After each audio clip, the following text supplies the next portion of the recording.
What's up, world? Welcome to the Riot Comedy Podcast, Episode 1, presented by Ararat Natural Spring Water. Shout out to Ararat for hooking us up and sponsoring this episode. This is actually like the only water that I've drank for the last year or so. I love it. So shout out to Ararat. I'm stoked to have him as a sponsor. We got Shout out. NBA draft this week. We got NBA free agency this week. A lot of things going on. People are going to get swapped around on draft night.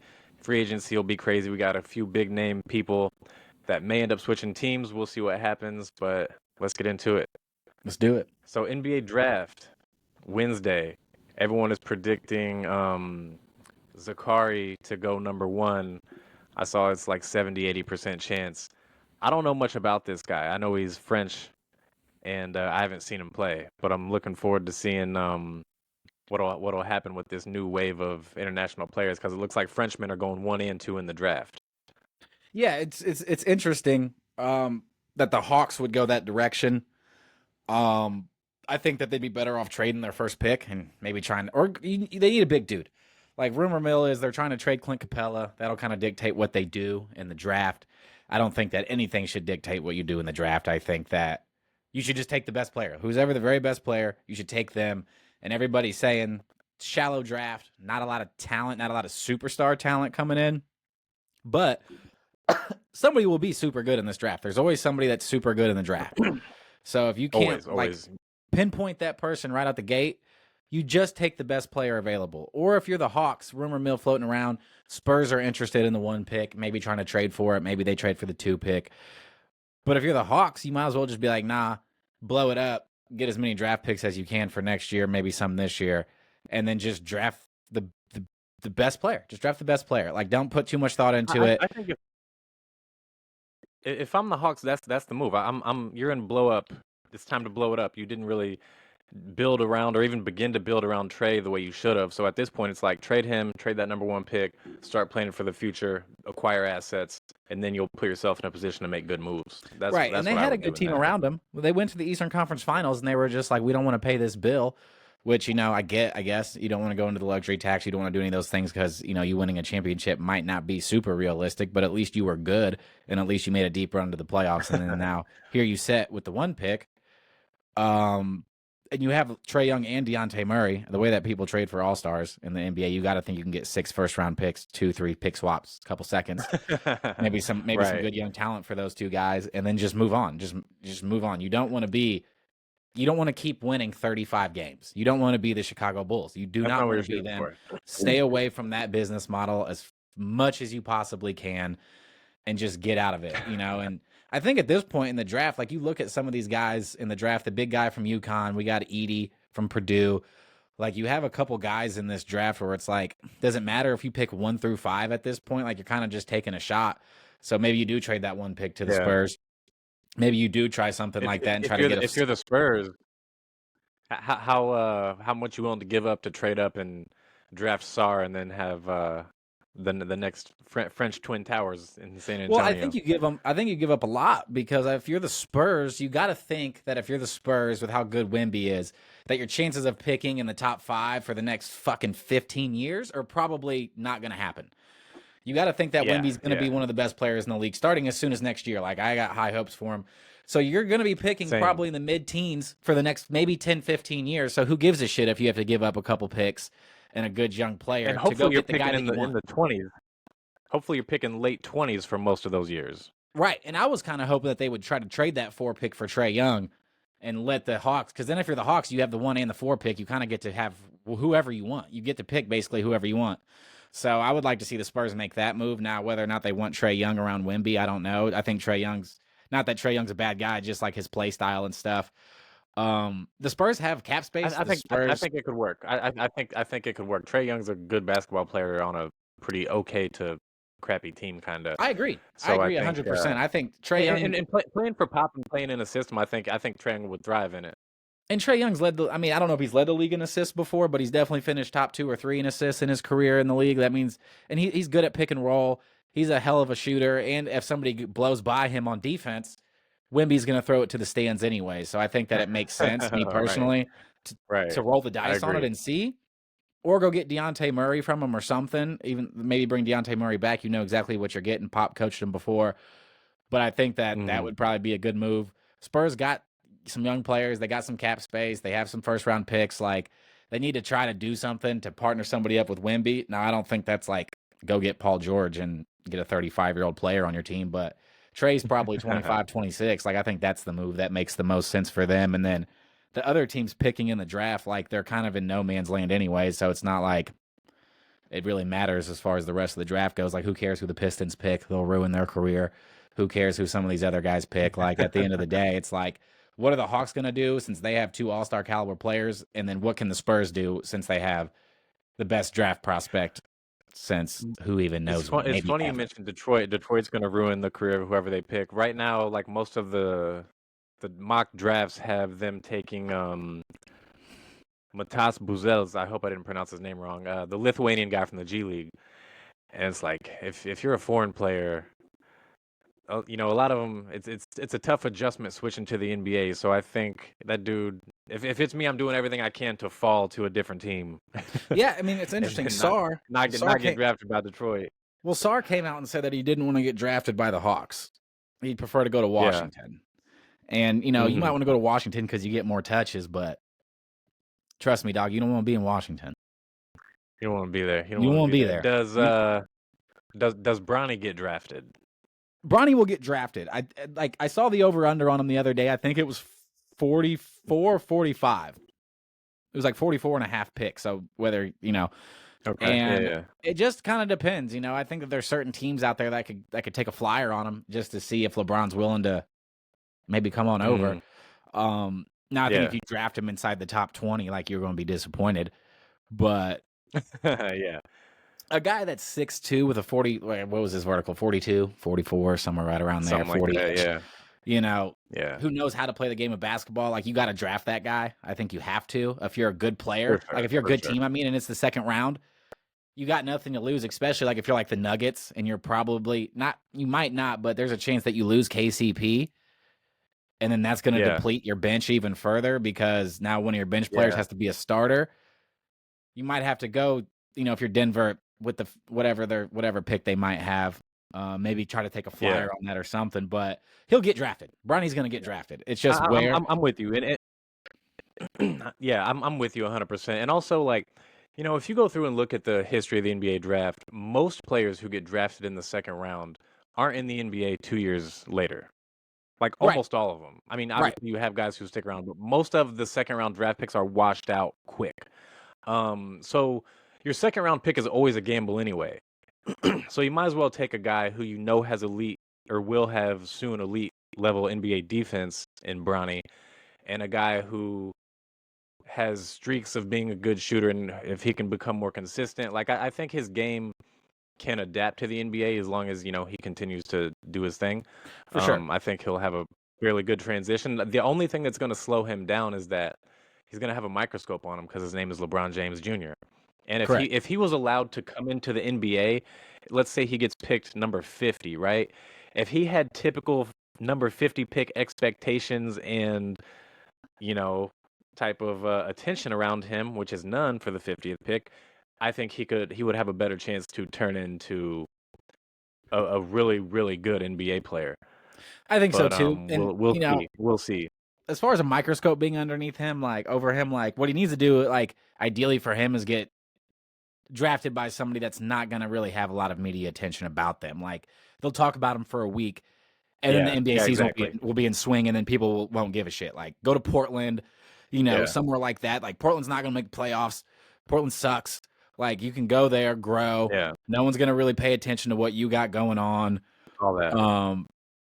And then not really be heard from for a while. And then, you know, if you start playing well, then people will just be like, oh, you know, he's playing well. Then you can get a little bit more of a spotlight. But I think that Bronny has the potential to be an 8 to 12-year NBA basketball player, getting 20 minutes a game off the bench. And I think that, you know, I don't know what his ceiling would be. That's what I think his ceiling is, me personally. But I can't knock the kid. I haven't seen him play a lot. We didn't get to see him play in USC. I'm not going to hold anything in USC against the dude. You had drastic heart. You had like basically heart failure in the middle of practice. So that's a hard thing to come. You know, that's a hard thing to come back from, dude. This dude was on the basketball court like 5 months later. So, like, you know, obviously he works hard. He's in good shape. That's one of the biggest keys in the NBA is like, are you in really good shape, and can Absolutely. you run up and down a court and know how to play? Like, if you can do those things and you're athletically inclined, you get to be in the league for a while. So that's Yeah. all he has to do is make open threes, play If- defense, shut up, and chill. And like, he'll get to be in the league for yeah, 8 to 10 years. So as long as he does 100%. those things, The only I think that only will thing be is, good. like, again, And while we're talking about he's gonna be Bronny, like. let's jump to his daddy real quick. The free agency's I right was just around the gonna corner. say, is he going? Is he going where he goes? I mean, as a father, me personally, as a father with a son, I don't give a shit where he gets drafted. I'll go play in Washington, dog. Like, I'm gonna go hang out with my son. Like, I ain't gonna win a championship in LA anyways. I'm super rich. I'll take less money, but me personally, man, like, I'd like to be around my son for his first year just because it's super cool. But also, like, I'd like to show him the ropes a little bit. Maybe you don't get lost in pussy, and maybe you don't get lost in some of this fame and some of these riches. Maybe you don't go hang out with certain people. Maybe you don't go to the strip club. Yeah. Maybe you don't do certain things that a lot of cats do. Like if I was 19 years old getting drafted, that's what I'd have been doing. I'd have a couple baby mamas. I can't even imagine 19-year-old me getting drafted and handed an NBA contract and living an NBA lifestyle. Well, and his nail deal in college was probably $5 million, if I had to guess, $3 to $5 mil.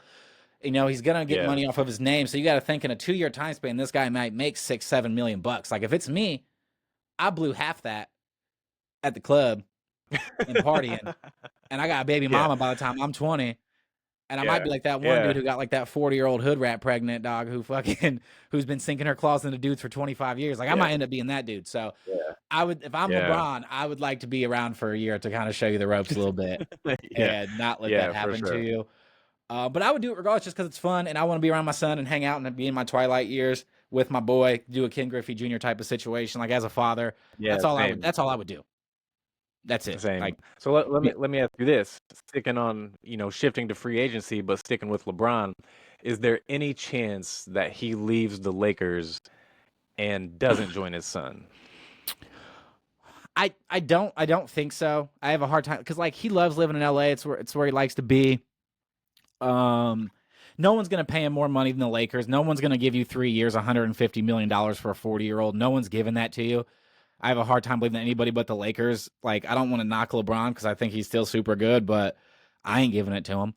But I don't think he leaves. I don't think he leaves unless for some reason something crazy happens where, like, we'd probably have to have 4 or 5 dominoes fall to where, like, for instance, like, this is what I think we would have to see happen. Some buck wild shit like this, like Garland and somebody else gets traded for Steph Curry, and then LeBron goes back to Cleveland, and then they're able to add something else. Like, it's gonna have to be something that's so impossible that I don't think that he would. And I also think LeBron's gonna covet a no trade clause in his contract so much, because I would too.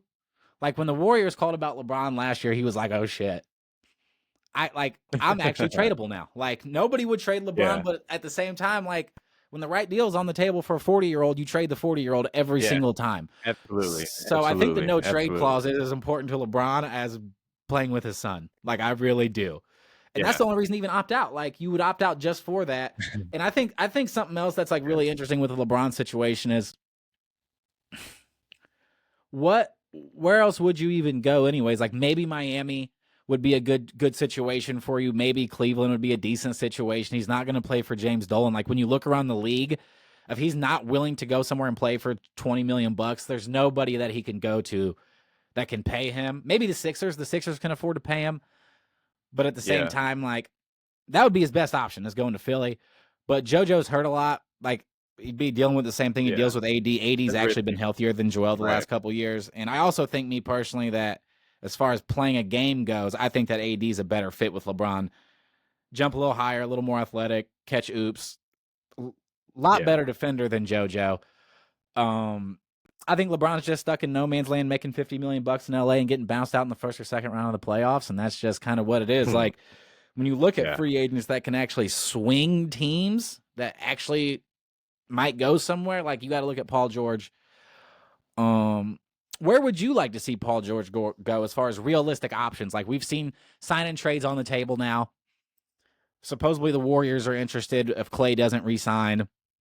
Of course, you're going to have Philly interested. They say their interest has waned a little bit, but I'm not buying it. You're just trying to get him a little bit cheaper. Yeah. Where would you want to see him go? Where do you think's a good fit for Paul George? Keep in mind, sign-in trades are available. Not every team's available, but there's some stuff out there. What do you think? I would love to see him playing in Philly if he's going to leave the Yeah, Clippers. I think Paul George and Joel Embiid would be a good watch. I think it would make the East better as a conference. correct. Even like looking at the way the rosters are currently constructed, Boston destroyed the East this year, and they're going to do it again next year if someone Yep, doesn't make a major move. Like, no one, as the way the rosters are currently constructed, has a chance to beat Boston right now. correct. That's assuming Boston keeps their guys and yada yada. But like right now, the way it sits, can't no one in the East stop Boston. They don't have a chance. So unless someone makes a major move, and I think another place that would work well. I know he plays the same position as Jimmy Butler, but I think Paul George in Miami would be a good watch with him and Jimmy out there, like in their last like couple years before they're old, trying That's to see if they could get it done. that's where my head went immediately for a sign-in trade. Depending on what you have to give up, I Mhm. think as long as you can keep Jaime, I think as long as you can keep Yeah, him, I think you can trade Jovic, or I think you can trade him. I think that, of course, like Duncan Robinson, Tyler Hero, all those guys are expendable. Terry Rozier, you're expendable too. Like, the goal needs to just be mhm. to keep. I mean, ideally, your starting five would be Terry Rozier, Jimmy Butler, Paul George, Bam, and Jaime. That would be ideal. Yeah, That would be ideal with Kevin Love coming off the bench. You try to bring in a couple, like maybe like a Chris Paul off the bench since he's going to be available soon. Pay him the dirt, yeah, and then go get a couple young guys and see what you can do. A team that I think would be really, really interesting for Paul George, and I think that you're going to look at me a little bit crazy when I say it. I'm ready for the eyebrow to raise. I think Orlando is a really, really, really good destination for him. I would never say that in the past. Not a Magic fan at all. Would never be. I'm trying to figure out your logic behind that one. But I like Jalen Suggs' game, man, and I like Paolo, man. I really Yeah, like Paolo, me and too, me I too. like Wagner too. And I think one of the things that they're missing Yeah, more than anything is a guy that can create their own shot besides Paolo. Like, these other guys are good, hmm but they can't. You can't give them the ball with 10 seconds left in the shot clock, move out the way, and they go get a yeah, bucket. And I think that him and yeah. Paul George would be. If Paul George was younger, if he was younger, I would love that idea. I get that for sure, but their whole team's pretty young. Paul George defense is, I mean, as far as small forwards go in the league, he's still a top 10 defender in the league, in my personal opinion, as far as his knowledge and what he's able to do. And he doesn't have to do as much over there. And I think that him and Paolo together would be pretty intimidating when you have these two gigantic dudes running around out there built like brick shit houses, Yeah, fucking tearing shit yeah, up. And if you're Paul George, you might as well go to the East. Like, that's where you should go.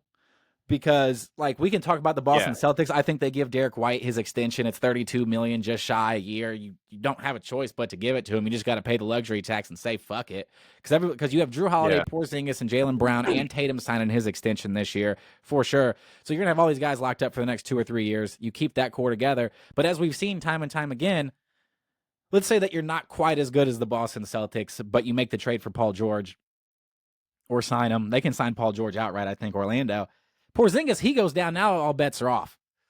That's the thing, is like, yeah, sometimes you might not be quite as good, but the Toronto Raptors have taught us that, like, if you're just good enough, one guy goes down, you can win a championship. Like, it happens. Like, the Warriors won a absolutely. championship against the Cavs because Kyrie went down. Like, you can win a championship that way if you're consistently good Yeah, and consistently building something. And then Paul George is also going to be the oldest player on that team. I think that he's a solid veteran to learn from. He seems to have a pretty high IQ. He seems to know the game of basketball pretty well. I think that would benefit Paolo. And but like, Miami's the number one go-to for sure. I like Miami. I like Philly. I like Orlando. Any other sleeper team, maybe the Spurs would trade for him just to pair him up with Wemby for a couple of years, see how it goes. But I don't like that move either. The only other move I would like to see somebody make for Paul George, as fucked up as this is the Lakers. Like, let LeBron opt out and go get Paul George. Tell him yeah. just move right on Hey, across this locker room, player. I ain't even mad at that. I ain't He's even like mad he's at like 3 that. years younger, probably going to be roughly the same amount of money. LeBron can't even bend over anymore. So I like that move. Now, there's a couple other free agents that I think swing the needle more, like the big man for New York, Hartenstein. I like him in Yeah. OKC. I think OKC gets him. I think that makes them legitimate threats because the Caruso trade. Now their defense, hmm now their wing defense is the best in the league now, no question. But you can't have Chet at the Yeah. five. Those days are gone. Like, no more Chet at For the sure. 5. For sure. No more of that. For sure. No more of that. He's too small. He needs to play power forward. That's his natural position. So I'd like to see him there. Question for you about other free agents that we're kind of running into. We got. I don't want to get into the Chicago Bulls situation because they're stupid. But where would you want to see, and where do you kind of see DeMar DeRozan fitting in? I like DeMar. I think going back to Philly, I think DeMar can be a great addition to Philly as long as he doesn't have too big of a role. I think DeMar in Dallas would be great. I think Dallas could benefit a lot from DeMar. I think he would Me too. slide in there perfectly, and they would be a perfect fit for each other. So that's where I would love to see him go. I agree. But I agree. Dallas would have to finagle some things to get it done. They'd have to hopefully like DeMar would have to do a sign and trade. Maybe the Bulls would be interested in Tim Hardaway Jr. His contract's expiring after the year. Then you get that cap space back. At least you're going to get something in return for DeMar, which you should have at the trade deadline. I go on and on about these dumb old Bulls. They were offered 2 first-round picks supposedly, or at least offered a first-round pick for Caruso at the deadline and said no because he's so good. And then you got Josh Giddey We could do instead. a season-long podcast just about the Chicago Bulls and the bad moves they make. A sleeper team that every week oh, we yeah, can talk every about week. the Bulls for an hour. A sleeper team that I think would be a really good DeMar fit as well as the Knicks. I think that for sure. I think that would be a really good fit. Then I think your guard depth's insane with DiVincenzo, Josh Hart, Brunson, DeMar. Now you have like some pretty. You have one of the best rotations in the league as far as guard play. I think that they're going to keep Hartenstein. Me personally, they're trying to trade Mitchell Robinson now, and I think that's just to make sure that to tell Hartenstein like you're the starting big here. We liked what you did in the playoffs. Here's some money. We'll get rid of any competition that you have. They can get something from Mitchell Robinson, which where he goes could swing a little bit of some things. Nothing that's going to change title odds or anything like that. But back to Paul George real quick. Just a scenario is him going to Golden State is wildly interesting. I've seen it a couple places now. Yeah. And if you're the Warriors, right, and they're like, well, if Klay doesn't re-sign, right, and you think Paul George is a realistic option, then Klay's not even on the table anymore. See ya. Yeah, absolutely. Deuces. Absolutely. Deuces. Like, go. Like, again, I would love to see Paul George in Miami. That's where I would want him to go, my first choice as a fan. Me too. And then Philly, I would prefer he's in the East to make the East a better conference. Me too. But I would love to watch Paul George in Golden State next year too if he don't make his way East. Hell yeah, 100%. Him and Steph, like a drastic upgrade from Klay. They still don't have any bigs over there, which would be a nuisance. Clint Capella's available in the trade market though. Dude that never asks for the ball, runs full speed the whole time, plays decent defense. That wouldn't be a bad option to try to fill some holes over there. I get Paul George is gonna be sticky. Like, you guys have Moody, and you guys have Kuminga. Ain't no one taking that Andrew Wiggins contract unless you throw a couple firsts on there. So it's gonna be tough. It's gonna be tough, but there's a way to get it done. And I'd like to see that a ton. And like leading into that, like let's say the Warriors are off Klay. Like it kind of seems like the Warriors and Klay kind of want to part ways from what I've been hearing. Klay's kind of over the Warriors anyways. There's been a lot of drama on that team the last couple of years. They're obviously getting worse. Yeah. If you're Klay Thompson, like everybody's like, well, just stay a Warrior. You're a Warrior great no matter what. It's not like he's leaving before he gets a championship. It's not like any of this shit. It's just I ain't coming off the bench for the Warriors, dog. Me personally, like I'm a team first guy. I ain't either. I'm a team first guy. I'm a legend. I don't do that. Yeah. Fuck no, I didn't build this shit. I didn't build this shit up to go sit behind this fucking. No, my jersey's gonna be up there. My jersey's gonna be up in those rafters. I'm not coming off the bench. 1000%, dog. 1000 fucking not on percent. this team. Not on this team. I may even go do it somewhere else in my twilight years, but I ain't doing it here. Impossible. I spend my twilight years coming off the bench. If remember you're me another well. team, if you're exactly, if you're another team in the NBA and you need a sniper, are you pursuing Klay or are you pursuing KCP? Me personally, I would pursue Klay just because I think that like Klay wants 3 years, but it looks like he's only going to get 2. KCP's got fire-ass defense, though. I ain't knocking KCP. He's the only player in the 2000s with 2 championships. He's the only person with them. Actually, Drew Holiday now, too. This was a stat that came out, but Drew Holiday also does now, too. So KCP's defense is fire. I think KCP's going to cost more Mhm. money. I think KCP's going to want 4 years. I think somebody's going to give it to him. And I think that if I'm somebody looking, it depends what I need though. Like if I need a sniper, I want Klay. If I need somebody who I need Yeah. a starting 2 guard to come out here Yeah. and fucking play some Yeah. defense and get after it, then yeah. But Mhm. like, Orlando's the big team that's been interested. They don't want to, like, rumors were they were going to give him 3 years. Now they're like, no, because I think that they know the Warriors aren't going to. Yeah. I think you'll see Orlando Yeah. overpay a little bit for the 2 years. And scoop up Klay. There's been a lot of rumors floating around. They wanted Malik Monk. Obviously, that's off the table. Tobias Harris's name was floating around for Orlando as a backup big. I don't like it. I don't like anybody giving Tobias Harris any money. I feel I that don't fool like made it. enough money on his last contract for the life of his NBA career, as far as Yeah, like I the don't like it. productivity that came along with it. 100%. I know that he was the 4 option and like the 3 option a lot in Philly, and that makes it more difficult and all of those things. But his style of basketball is for the early to mid 2000s. I come off screens, we run plays. Absolutely. That's not going to work anymore, player. And you're not athletic enough to go create for yourself. You're not good enough to go create for yourself. Mhm. I seen you doing some layups in the playoffs at a regular basis. Like Detroit said they're interested in Tobias Harris. Like that's fine if they want him, I guess. Like he doesn't seem like the veteran that's going to go there and teach your young guys a lot of things. Not that he wouldn't do that, just like I don't know if he's good enough for the youngins to be like, oh, it's Tobias Harris. Like I don't think that's the guy. Like Klay Thompson, if Klay Thompson comes in your locker room, you're like, oh shit, it's Klay Thompson. Holy shit. Definitely. Like I need to listen to this fucking guy. Like this guy knows. This guy knows he knows what it takes to win. He knows the grind. Yeah. He knows how to score fucking 37 points or whatever it is in a quarter. Like this dude's a bad motherfucker, dog. So like they're a little bit different. Yeah. It's a little bit different when you see guys like Absolutely. I'd love to see Klay in Miami too. Like I don't think they don't have the money for him, but like Klay's good on almost any team in the NBA that if you're like you put Klay Thompson on that team, no one's like that was dumb. Makes sense. Prime Klay. I say this all the time. This is my opinion. He's the greatest role player of all time, because he's the one guy in the history of the NBA who it doesn't matter what team, what system, nothing matters. You can put him on any team ever. What era? And he will slide and make them better. 1000%. And kill it. I got a lot of respect for Klay. I think that him and the Warriors should break up. Me personally, I don't think that that's a relationship that should be continued just for logistic standpoints. The Warriors have a fat tax bill. Klay's getting older. Somebody has to be expendable.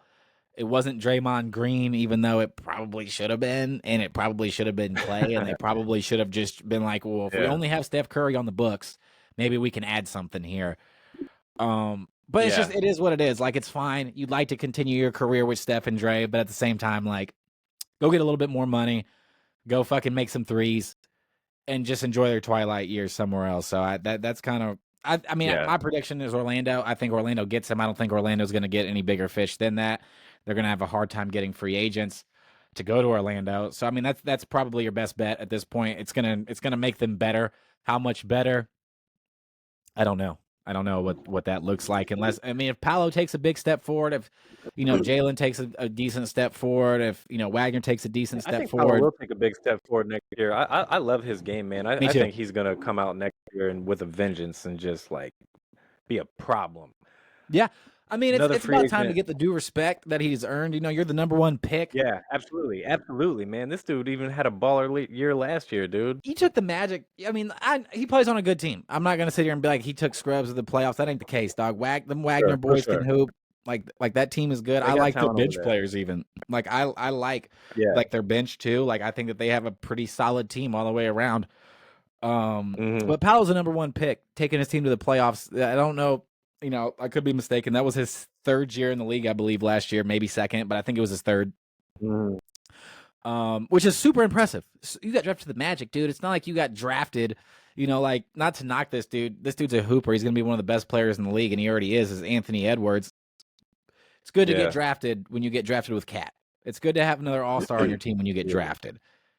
Paolo got drafted to a team that was like, ugh, where are we going? To the grave. Yeah, for sure. So that's kind of that's kind of what we're looking at for them. And then I'm trying to think if there's any other free agents that I think of would maybe help swing a team.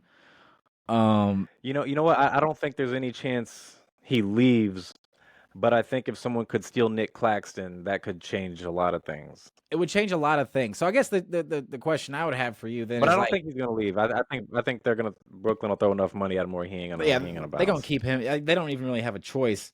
So it's like, Yeah. what team in the NBA can even make a move to compete with Boston? You know, um, that's the Yeah. question, and I don't see a ton of moves out there, to be honest with you. I Like, think if Miami gets Paul George, that's a they can difference maker. definitely compete with Boston. That's a difference They can maker. definitely compete with Boston. Yeah. And like, there's so many things out Honestly, there that can happen. Like, we look at the Cleveland Cavaliers situation, right?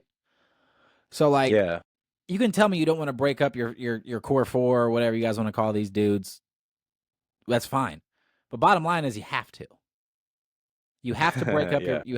your point guard and shooting guard combo, because if Donovan Mitchell doesn't sign an extension, you got to trade him. You'll get a million things for him. Donovan's a hooper. You hate to let him go, but you can't let him go for free. And they're saying that if he signs an extension, then Garland's going to be like, dude, I need somewhere I can shine. I never get the ball. And those two together they play exactly the same way. It just doesn't seem like a really good fit. The defense isn't quite there with those two. So that's something that could swing the NBA a ton, like Trae Young, Garland, or Donovan Mitchell, like these guys. And there's a lot of rumors floating around that the Heat are going to trade Jimmy Butler, which I'm not buying at all. I don't buy that at all. But he has 1 year left on his deal. He wants a max extension, which you can't give Jimmy Butler a max extension. You can't give him 4 years, whatever the hell it would be. I don't even know what it would be, right? $240 million, $220 million. You can't have that from me. Not for a dude his age. I ain't got it either. I've seen those rumors floating around. But if you're Miami, I'd rather. I always say get something. If you're not going to get anything in return for him, they might leave in free agency for free. Trade that person, but not Jimmy. You run it back for a year. Like, you try to add Paul George, you try to do something, but like, I can't get rid of Jimmy Butler, dude. You've taken me to the finals. Like, you've proven to be one of the best playoff players. I'll run the wheels off you, dude, but like, I gotta see what I can do. I gotta see what I can do. Like, well, I mean, it's not like, I don't know. Like, supposedly the Philly's willing to offer him a max extension. Supposedly that's the rumor mill. The Lakers would probably do it because the Lakers are so desperate for talent that they just pay people money. But I have a hard time believing that a lot of teams in the NBA are super interested in a Jimmy Butler trade. Now, a team that would be interesting, a team that interests me a lot in doing something is Milwaukee. They want to make a big change over there. They don't have a lot of draft picks, though, which is a bit of which sucks. Like, they don't have a lot of draft picks over there, so it's tough. But they have contracts that match up nicely between Brook Lopez, Chris Middleton. A lot of people are saying you can't get rid of Bobby Portis. Depending on what you get, though, everybody's expendable.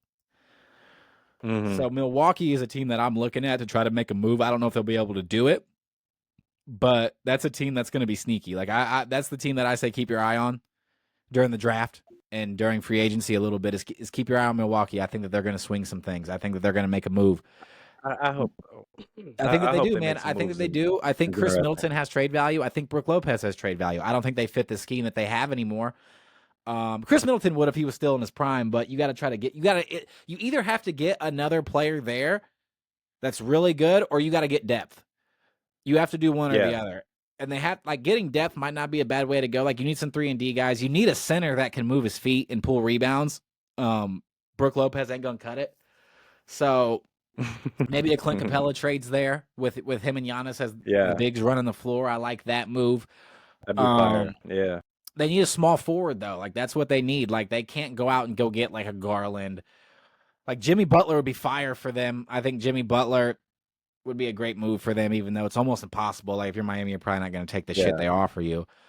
But I think that Milwaukee's going to be the sleeper team. That's the team that I say keep your eye on in the offseason, and I think that we'll be talking about them. That'd be fun. I would love to see Milwaukee pull off something wild and make things interesting again. I think that we'll be talking about them as being like, oh shit, maybe they are. Maybe they are pretty good. Yeah. Maybe these guys can compete a little bit, because at the same time, like, Boston's so good because when they're on the court, they're 5 players plus Al Horford. Like, basketball. Them guys are good. So you have to either beat them with another team. Basketball, man. They're killers. You're either going to have to beat them with another team that's just as stacked, or you're going to have to go super top heavy, and your starters are going to have to your two best players are going to have to score 65 a night. Yeah. And I think the Bucks, Yeah. I think Dame and Giannis can score 65 points a night in a playoff series. I really do. Now, are you going to get a third guy who can snipe? Like Klay Thompson to the Bucks makes a ton of sense. Klay Thompson on the Bucks would be fire. He's a sniper. He knows what to do. Fire. He knows the grind. They get Klay, and they're much better contenders, and they can win the East now. I mean, that'd be interesting to see. Is like I think that Chris Middleton is a better basketball player than Klay Thompson right now. Is he a better fit for the Bucks? No. So that would be an interesting sign and trade situation there, where it's like y'all take Chris Middleton, which they might not be willing to do. I wouldn't, but like getting him some way to Milwaukee makes a ton of sense to me. He's a sniper. Mm-hmm. He's gonna keep shooting 8 threes a night and making 4 or 5 and making 4 of them. Like that's just what it is. Yeah. He's gonna make 3.5 of them. So they need that. Yeah. They need that shit. So that'll be interesting to see. But I would say keep my eye on Milwaukee. Everybody always says keep your eye on Miami. They never pull the trigger though, so I'm not gonna hold my breath on those guys. Yeah, Miami just be hanging out. They just be hanging out, dog. So I think Philly is a team to, like, obviously they're the team to watch because they got like infinite cap space. They have it all. They got draft picks. Like they have whatever you need. So that's kind of what I would say. I'd say keep my eye out on those guys. And then I think I think we'll see how everything shakes out. We got the draft tomorrow. Free agency is Sunday. We'll be back. We'll be back before free agency because there's going to be some shit popping off in the draft with trades, and we'll go over all those things as well because I think we're going to see a bit of a shakeup in the league. We're going to see some shakeups, man, because this new second tax apron, all these new things that they just implemented have a lot of consequences when it comes to another year. Like another year goes by, like the Timberwolves, their tax bill's fat at the end of the season. There's a little misconception there. They don't owe any tax money till the end of the season. So are they going to be willing to pay that at the end of the season? Are they going to have Rudy Gobert, Cat, and Anthony Edwards, McDaniels, all these other guys that can hoop? Like they can't keep all of them. They won't pay it. Yeah. These guys won't pay it. Like they can't. They won't. I mean, they can, but they won't. A billionaire can afford it, but he ain't going to pay it. So that'll be an interesting team to see if they're not playing primo basketball at the deadline. What happens? So, but we'll come back. Last free agency. Last free agent I wanted to ask you about. Any chance Stephen A. Smith leaves ESPN? No way. I don't know though. Fox Sports 1's probably desperate, man. Skip Bayless is scrubbed out. He's old. Nobody likes him. Their views are terrible. I was just going to say that they might throw $25-30 million at him when ESPN's offering 18. Yeah, if I was ESPN, go ahead. Go ahead, dude. Deuces. Like, I don't know. I don't think he leaves, but I do think it would be fun if he left just for the sake of the drama in the sports media world. Yeah, I mean, I don't, you know how I feel about that dude. So like, I don't care if he leaves. I can just watch ESPN again, dog. I don't have to listen to somebody scream in my face fucking 24/7. So like, I'm cool with that. But at the end of the day, I'd like for him to retire. That's what I'm hoping for. Fingers crossed that he retires, rides off into the sunset, and just walks around swagged out in suits. Ain't happening. I know it ain't happening. So that definitely ain't happening. Yeah, Stephen A. Smith. Yeah, just go away. Thanks. Thank you so much. I appreciate you. You know what? He won't, and that's okay. And honestly, I'm kind of here for that because I like putting him in the cartoons. So if he's out there, we can keep making fun of him. I ain't mad at it either. He'll probably be in the cartoons this week. Whatever. He'll probably have some ridiculous take on the draft and this and that, and we'll be able to make fun of him for it. So we got some really great cartoons coming this week. We got an awesome episode dropping today. Back to the MJ and LeBron debate and MJ's inflated stats. New character shows up in the episode today. We'll be hitting Bronny and Bron later on in the week after the draft. More papa for you guys. Oh, it's guaranteed. So we got some goodies coming this week. So stay tuned. We appreciate y'all rocking with us. We'll be back this week to go over more NBA drama. Appreciate y'all.